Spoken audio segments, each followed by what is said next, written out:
자녀가 잘 되는 가정에는 눈에 보이지 않는 특징이 있어요. 하버드 연구소에서는 부모의 이 행동이 자녀 인생의 성공을 결정짓는다고 밝혔는데요. 그 첫 번째가 안녕하세요. 드림맘입니다.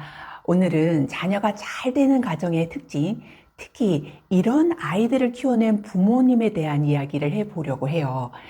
자기 주도적으로 공부를 너무 잘한다던가 아니면 공부가 아니어도 자신의 재능을 찾아서 열정적으로 살아가는 성공한 자녀의 공통점은 특별한 교육이 아니라 부모의 이 행동으로 만들어진다고 하는데요. 그 중에서 하버드 심리학자 로버트 윌딩어에 따르면요, 성공한 사람들의 공통점은 어린 시절 부모님이 해주신 정서적 안정감이었다고 하는데요.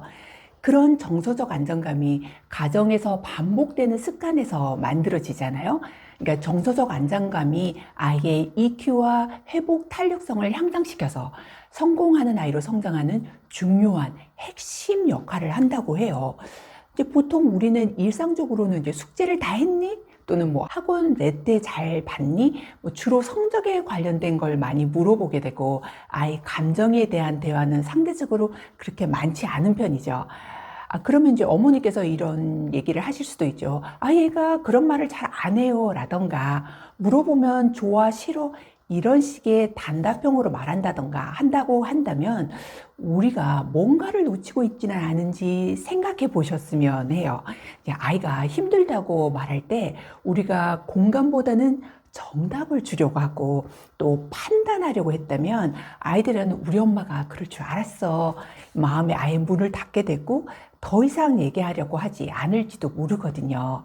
이제 하교하는 아이에게 오늘 힘든 일은 없었니? 뭐 먹고 싶은 건 없어?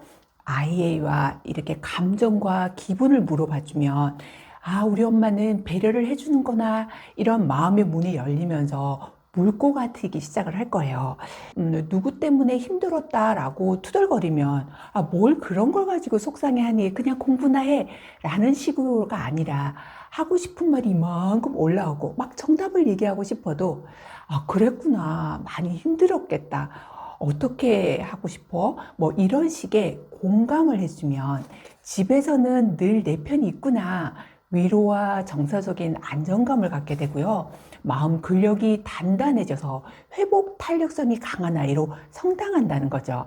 이제 아이를 위해서 뭔가 정답을 알려주고 싶겠지만 때론 따뜻한 공감 한마디가 더 큰 위력을 갖게 된다는 점을 염두에 두셨으면 좋겠어요. 이제 두 번째는 학부모님의 교육 방식이 일치한다는 공통점이 있어요. 교육 방향에 대해서 얘기하는 건데요. 이게 뭐 정말 공부를 시킬 거면 시키고 말 거면 그냥 둘 다 말아야 하는데 한 분은 시키겠다고 하고 한 분은 안 해도 된다고 그러면서 서로 다투면 아이들이 되게 혼란스러워지고 불안해지잖아요. 그래서 상위권 부모님들은 속도가 좀 다를 수는 있고 강도의 차이가 있을 수도 있지만 가는 방향은 같다는 공통점이 있는 거예요. 그러니까 학교나 학원에 설명회도 같이 가기도 하고 학원 라이딩을 돕거나 뭐 숙제를 도와주거나 아니면 잘 모를 경우에는 차라리 가타부타 교육에 대해서 간섭을 안 하는 거죠. 그래야 불협화음이 없어지는 거죠. 만약 엄마가 공부에 도움을 준다면 아빠는 아이와 엄마를 지지해 준다던가 이 정도에서는 최소한 지켜주시는 거죠. 예를 들면 아이가 학원에 가기 싫다고 또 숙제를 미루거나 할 때 엄마는 달래서라도 어떻게든 해보려고 유도를 할 때 아빠는 아이가 싫다는데 그냥 내버려둬 뭐 이렇게 되면 아이는 안 그래도 공부하기 싫었는데 아이고 잘 됐다 뭐 안 하고 이런 문제가 점점 생기게 되면 이 문제가 부부의 다툼으로 이어지고 이러면서 단순히 공부 문제만이 아니라 가정 불화로 번지게 되는 경우 그리고 아이의 학업에 대해서도 의욕이 안 생기게 되고 또 정서 불안까지 오게 되는 거죠. 이러면 나중에 사춘기 오면 정말 심각한 문제가 생기게 되잖아요. 그러니까 아이를 잘 키우겠다라고 합의를 보셨다면 아이와 부부가 함께 방향을 같이 잡고 가야 그런 아이들이 공부든 뭐든 성공할 수 있는 키를 마련해 주게 되는 것 같아요. 그렇다고 뭐 아이를 쥐잡듯이 잡으라는 게 절대 아니고요. 그런 뜻이 아니라 자녀가 진짜 하고자 하는 꿈을 향해서 나아갈 수 있도록 잘 도와주는 그런 부모님이 되어 주셨으면 좋겠어요. 세 번째는 도전하는 부모의 모습이에요. 엔젤라 더크워스는 이 모습이 아이에게 그릿을 심어준다고 하는데요. 즉, 끈기는 가르치는 게 아니라 보여주는 거라고 해요. 이제 가만히 보면 공부를 정말 잘하는 아이들의 부모님은 항상 공부를 하고 연구하는 그런 직업을 가지고 있거나, 그렇지 않더라도 아이 앞에서 몸소 공부하는 모습을 실천한 부모님이 그런 아이들이 자연스럽게 공부를 잘하는 것 같아요. 뭐 설령 공부 쪽이 아니어도 자신의 일을 열심히 하는 모습은 아이에게 도전하는 근성을 키워줘서 자연스럽게 성공하는 아이가 될 수밖에 없는 거죠. 아이는 부모의 뒷모습을 보고 자란다는 말이 있잖아요. 그게 정말 맞는 것 같아요. 공부든 뭐든 잘하게 하고 싶다면 공부해라 잔소리보다는 우리가 공부를 하고 열심히 사는 모습을 먼저 보여주는 게 더 확실한 결과치가 나오지 않을까요? 이제 너무 공부를 잘해서 늘 궁금했던 그런 친구들을 보면 집에서 부모님이 정말 열심히 공부하는 분들이 많더라고요. 저도 워킹맘이었던 시절에 아이가 이제 놀이방에서 제일 늦게 데리러 가는 부모였기 때문에 늘 미안했거든요. 그런데 이제 퇴근 후에 계속 수업 준비를 하기 위해서 공부하고 연구하는 모습을 보면서 아이도 궁금했나 봐요. 제가 하는 일을 흉내내 보기도 하고 따라해 보면서 자연스럽게 공부 습관이 잡히더라고요. 그러니 오늘부터 공부해라 잔소리보다는 아이 앞에서 부모님이 공부하는 모습을 먼저 보여주셨으면 해요. 그러면 아이가 자연스럽게 열공하는 아이, 성공하는 아이가 될 거예요. 마지막으로 자녀 앞에서 부모님이 서로 비난하거나 싸우는 일은 절대 안 하셔야 해요. 이건 학원 여러 개 다니는 것보다 더 중요한데요. 물론 부부간에 속상한 일도 왜 없겠어요?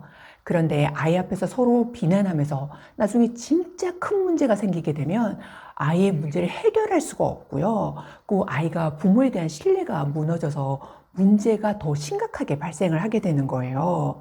이제 어릴 땐 잘 모르지만 초등 고학년이 되면서부터는 엄마 아빠에 대해서 불신이 싹트고 분노가 비정상적으로 표출되기 시작을 하는 거죠. 기분 안 좋을 때는 학원도 안 가고 꼭 해야 하는 숙제도 안 하게 될 때 학원 가야지, 숙제해야지 라는 말이 안 통하게 되는 거예요. 왜냐하면 부모님이 서로 비난하고 싸운 기억이 고스란히 아이 감정에 불신으로 자리를 잡아서 부모님의 권위도 믿음도 없어지게 되는 거죠. 그러니 말이 안 통하게 되는 거예요. 도대체 엄마 말 우습게 보네? 이러면서 남편에게 아이 좀 엄하게 말 좀 해봐.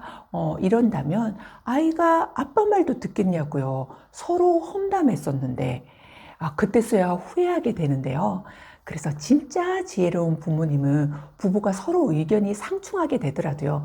차라리 밖에 나가서 말다툼을 할지언정 아이가 없을 때 다툴지언정 앞에서는 절대로 안 한다는 거죠.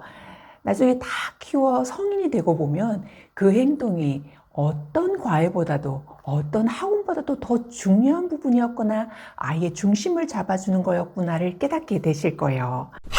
이렇게 아이들이 잘 되는 가정의 특징 4가지에 대해서 얘기해 봤는데요.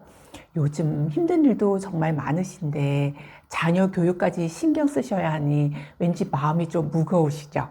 여기에서 다 하겠다 생각하기보다는 하나씩 차근차근 시도해 보시면 우리가 보다 부모다워지게 바뀌게 되고 그 모습을 보면서 아이도 성공하는 아이로 변모하게 될 거예요. 이건 정말 확실해요. 저도 비포 애프터가 정말 많이 바뀌었거든요. 우리가 좋은 부모가 되어서 아이의 꿈을 펼칠 수 있도록 함께 노력해 봐요. 여러분과 자녀의 꿈을 응원할게요. 지금까지 시청해 주셔서 감사합니다.